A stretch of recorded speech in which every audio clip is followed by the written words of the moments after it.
And that for us was a smoking gun, because figures don't lie. So, and I would also ask the court to realize that the comments we made about that particular result have not been challenged. That when you add the totals for the individual parties, you don't get the total ascribed.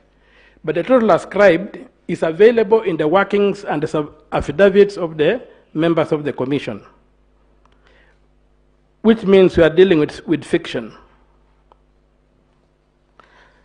I would request that you go to slide number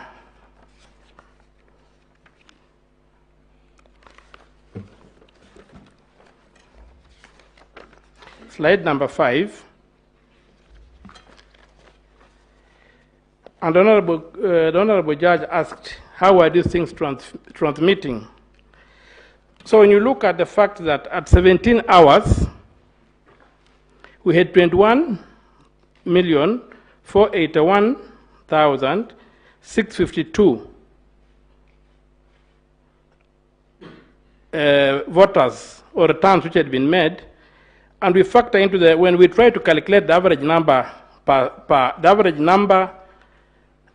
per voting station, we were told we are given 46,299 polling stations.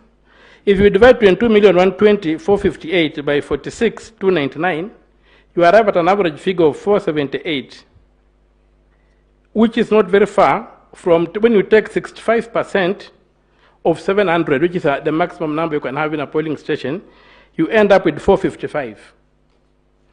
So when you now come and using the 478, which is the average we have had, and divide 21,481,652, you get 44,962.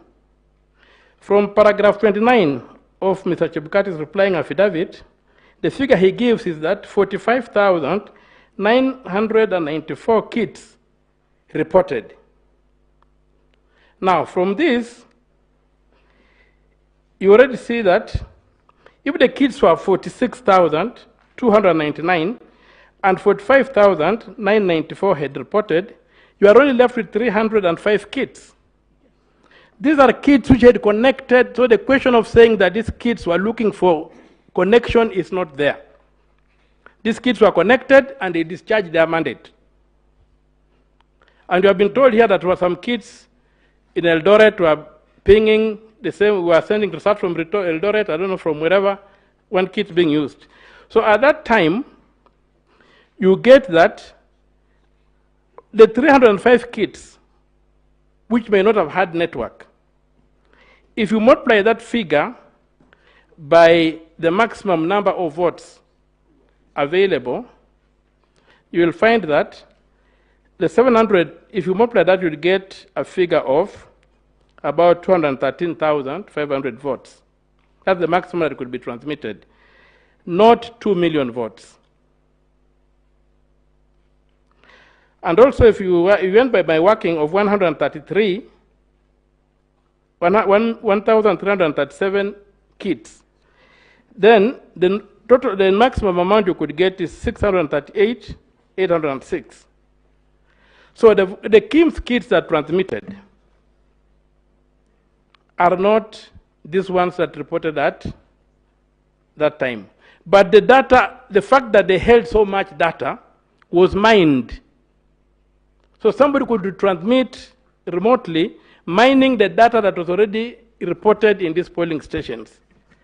And that's how the fraud happens. For the workings on slide number 2, where you can clearly see that if we use the 21,481,652 as the baseline and the 12,065,803 as the baseline, you find these workings coming out, and you can see that 1.6 million votes are being submitted between 17 hours and 2045, and on and on. But most important, even if we were to buy the idea that they were connecting, you have got 508,647 ballots on page 3, slide 3, which transmitted after a period of 3 hours and 45 minutes. So those particular transmissions of 508,647 are a figure that is very curious, because if you deduct the tally for Eldas from this figure, you hit almost the exact figure that Mr. Willis, Land Council Willis, has presented to this court, coming from the KPMG audit, that there was that number of voters, there was a number of ghost voters equivalent to that one. When we go to the other thing that supports our position, there was a question of what was the denominator used for voter turnout. I will invite you to look at at the petition at page 41. There is a letter, a press statement